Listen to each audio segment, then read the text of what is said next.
Hierdie week is Kolossense 2 vers 6 en 7 een van die twee teksgedeeltes waarin ons dieper delf om by Paulus te leer hoe ons dankbaarheid letterlik die grond is waarin ons geloof groei. Gister het ons in vers 6 onder andere gehoor dat dankbaarheid nie 'n gevoel is nie, maar 'n geloofskeuse en 'n praktiese leefstyl. Die rede waarom Paulus dit kan sê, is omdat hy skryf dat ons, hoe stel hy dit nou weer? Ons het Christus Jesus die Here aangeneem. Die Griekse woord daar by aangeneem is paralambano en dit word tereg ook soms vertaal met die alternatiewe betekenis wat sê ons het Christus Jesus as Here ontvang, maar dit is 'n aktiewe ontvang, nie die passiewe nie. Of dit beteken letterlik ook ons het die oorlewering of die verkondiging gehoor en geglo. Daarom staan dit in die boodskap byvoorbeeld, julle het Jesus Christus as Here erken en aanvaar. Die meeste Engelse Bybels vertaal dit, as you therefore have received Christ Jesus the Lord, continue to live your lives in him.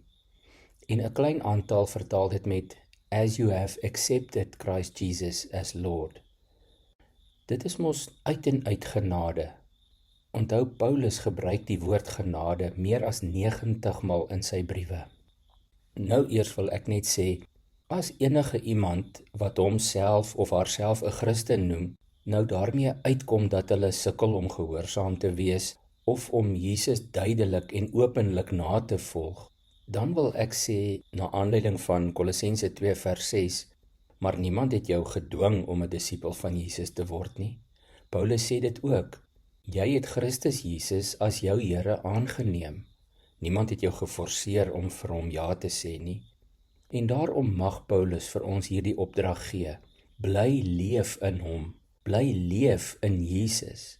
En dan voeg hy vir ons geloofsversterking vers 7 by, in Christus is julle gewortel en in hom word julle opgebou en versterk in die geloof soos julle geleer is, terwyl julle oorvloedig is in dankbaarheid. Die Griekse woord vir dankbaarheid, Eucharistia, beteken letterlik in Engels to express gratitude for benefits or blessings. Dankbaarheid is die natuurlike reaksie van iemand wat weet, ek verdien niks, maar God gee alles. En dit is elkeen wat eenmaal ergens vir Jesus ja gesê het. En nou moet ons teenoor hom aan ons dankbaarheid uitdrukking gee. My antwoord op Jesus se genade mag nooit net 'n mooi gevoel of 'n mooi gesindheid wees nie. Ek moet daaraan uitdrukking gee. Ek moet dit tasbaar uitleef. Ek moet behoorlik loop en soek na geleenthede en maniere hoe ek vir Jesus met my hele lewe kan wys dat ek dankbaar is. Ons redding, jou en my verlossing van die ewige dood, is soos daar staan in Sagaria 3 vers 2 en in Judas 1 vers 23, van een wat soos 'n stuk hout is wat uit vuur geruk is en gered is. Dit is maklik om dankbaar te wees wanneer alles regloop, maar dis juis in moeilike tye dat dankbaarheid sy diepte wys. Elke dankie Here, elke daad van dank is 'n geloofsverklaring. Ek is die Here ewig dankbaar en ek vertrou God, selfs al verstaan ek nie. Dankbaarheid is nie 'n opsionele versiering van geloof nie. Dit is die wortelstelsel self, die basis.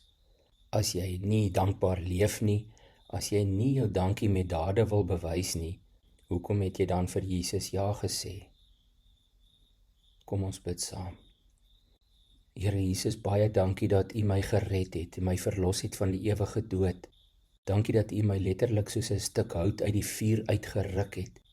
Dankie dat U my skoon gewas het met U bloed en vir my ook saam met U 'n plek in die hemel gegee het. Dit is alles net genade. Here, help my om nie net vir U te sê dankie nie, maar om dit te wys, dit te leef, dit elke dag tasbaar uit te leef. Leer my ook nog steeds wat dit beteken om my dankbaarheid teenoor U te betoon. Ek bid dit in U naam alleen. Amen.